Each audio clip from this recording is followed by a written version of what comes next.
The defense of Pokrovske has collapsed. The Ukrainian armed forces couldn't withstand the strike from the Russian armed forces and are leaving the city without a fight. Good afternoon, dear friends, and welcome to the Frontline News. As always, we continue to analyze the situation on the front lines daily.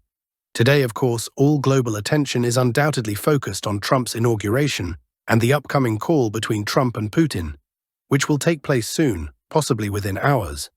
Trump has already ordered this call to be arranged shortly after the inauguration. However, don't expect anything groundbreaking or decisive. There will be no sensational news, ceasefires, or temporary truces. They will simply have a conversation, possibly discussing the date of a future meeting. Meanwhile, the battles on the front lines continue, and the struggle goes on. The defense of the Ukrainian armed forces is collapsing. The turning point has arrived, even in areas where their defenses were solid and unshaken for months. Now everything is falling apart. Let's discuss the situation at the front by opening the map. I know many are curious about the Ukrainian Armed Forces garrison in Velika Novosilka, and we will certainly discuss that section today. But we'll start farther north and end with the situation in Velika Novosilka. Let's begin with a critical and interesting area. Here, the defense of the Ukrainian armed forces held for months, almost a year on these heights. But now their defense is crumbling everywhere, including this location. The red highlighted areas on the map indicate the territories now under the control of the Russian army. Firstly, on the left bank of the Zherebets River, the settlement of Terny is now fully under Russian control. The Russian Ministry of Defense has reported this, and even Ukrainian and American maps have had to acknowledge this reality.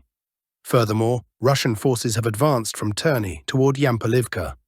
The Ukrainian forces have retreated to this village, which will likely be the next hotspot for fighting. Yampolivka is a small settlement with a pre-war population of only about 200 people. Those who follow military updates regularly know how difficult it was for the Russian army to capture Terny, so predicting timelines for further progress here is a risky endeavor. The situation on the right bank of the Zherebets River is even more noteworthy. Back in late December, Russian forces crossed the river, landed troops in Ivanivka, and captured the village. At that time, Ukrainian forces attempted a rapid counterattack, but it failed. Now the Russian army has expanded its zone of control around the village. Most importantly, they have taken control of the heights. Here's an illustration. On the right bank, Ukrainian forces previously occupied these heights, which allowed them to maintain control over the lower left bank. Now, with the heights under Russian control, the entire area, about 5 square kilometers, is under Russian forces' authority. Currently, the advance is moving toward the village of Kolodyazy. The Russian forward positions are already on the outskirts of Kolodyazy, as the distance is only about 700 meters. Kolodyazy is strategically important because it connects to a road leading to the city of Lyman. This small village serves as a stepping stone toward Lyman.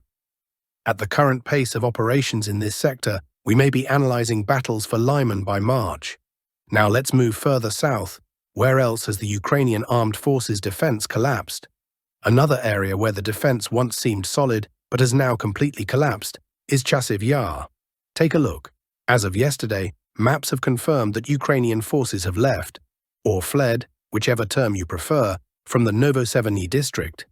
This area is here on the map. Earlier, Russian forces had driven Ukrainian forces out of the Sevenoy district, then took control of the 10th district. Yesterday, unable to withstand the pressure, Ukrainian forces retreated from Novoseveny. Additionally, the day before, Russian forces made a rapid advance from the recently captured refractory plant in a southwest direction, taking control of this entire section. Here's the current situation. The key stronghold of the Ukrainian forces is now the high-density residential area. However, they are surrounded on 3 sides, with a water body on the 4th. There is effectively only one way out, but the road is under constant fire from Russian forces, whose positions are just 100 meters away. Even though the road is not physically under Russian control, it is under such fire that Ukrainian forces cannot use it. It's like a shooting gallery. The only remaining exit is through water crossings, but even those are under fire as Russian forces have advanced within 600 meters. As a result, Ukrainian forces are completely trapped in the high-rise residential blocks, with no escape route except those under fire. This situation mirrors that of Velika Novosilka. Ukrainian forces could have abandoned the center of Chasiv Yar earlier and without losses, but chose not to. Now their only way out is under fire, and soon the trap will completely close. Why the Ukrainian Armed Forces leadership repeatedly leaves its brigades in such precarious positions, waiting for them to be encircled, is beyond comprehension. If it were a one-time occurrence, it could be understood, but when it happens over and over, it starts to seem more like foolishness. Let's move on. On the western flank of Pokrovske, Ukrainian forces lost Kotlin. This has been confirmed by Ukrainian sources. The battle lasted only 4 days, even though the village contained industrial buildings, including a mine shaft that Ukrainian forces blew up during their retreat. However, they could not hold the village for long. Russian forces entered Kotlin on January 15th, and Ukrainian forces withdrew on January 19th. Now, open fields extend all the way to the Dnipro-Pokrovsky highway, meaning that soon another logistical route for the Pokrovsk garrison will be cut off, worsening the situation in the city itself. In the urban settlement of Udakne, battles are ongoing, but no decisive turning point has been reached yet. Finally, as promised, an update on Velika Novosilka. Russian forces have firmly established control over the northeastern outskirts, including the airfield, dairy plant, and gas station. The zone of control continues to expand southeastward, with Russian assault groups already reaching the tributary of Mokry Yali near Myrna Street. Attempts to expand control from the south are ongoing.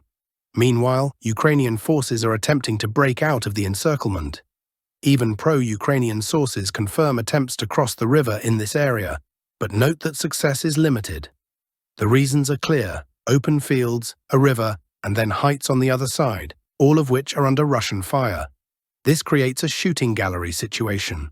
The Ukrainian forces remain divided, with some fighting and others trying to escape.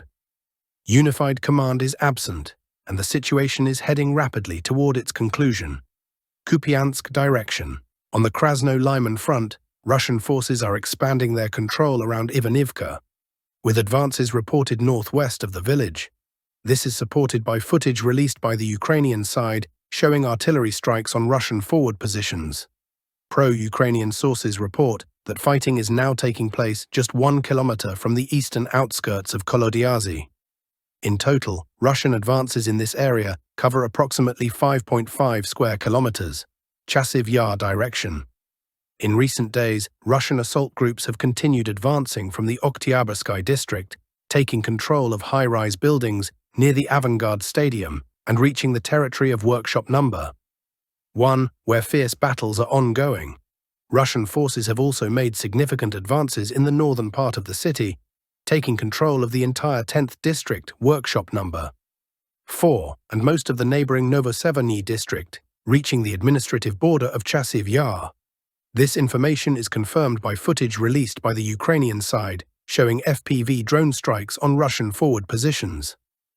Toretsk direction. In the Toretsk area, Russian forces, after heavy fighting and assault actions, have captured half of the administrative buildings of the Toretsk mine.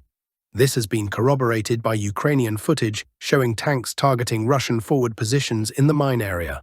Pokrovske direction.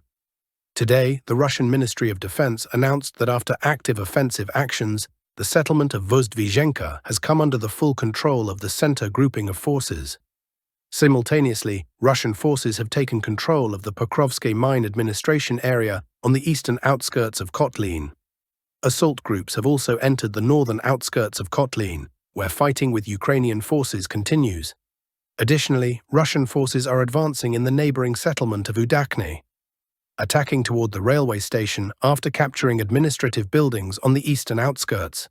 There are also updates on the map in favor of Russian forces on the western outskirts of Zverevo, based on Ukrainian released footage of FPV drone strikes on Russian forward positions. On the left flank, there are no visible changes, but extremely heavy fighting continues with Ukrainian units in the center of Uspanivka, on the approaches to the eastern borders of Nadezhdinka, as well as in the southern, eastern, and northern parts of Novoandreevka. Additionally, Russian forward groups are attempting to advance through forested areas toward the northern outskirts of Srebno from the direction of Novoyelezavetivka. In the Kharkiv and Siversk directions, there are no visible changes. The front line in the Kursk region has also not undergone significant changes in recent days. However, an interesting development is the spread of information suggesting that the Ukrainian armed forces are preparing a new wave of offensives into the Kursk region. Ukrainian forces may attempt to capture territory near the settlements of Krasnokhtyabrski and Novy Put, as they did in mid-September last year, along with a simultaneous strike toward the settlement of Tetkino. Additionally, Ukrainian forces may make another attempt to break through toward Bolshoye Soldatskoye via the villages of Berdin and Novosotnitsky from the direction of Sudzha.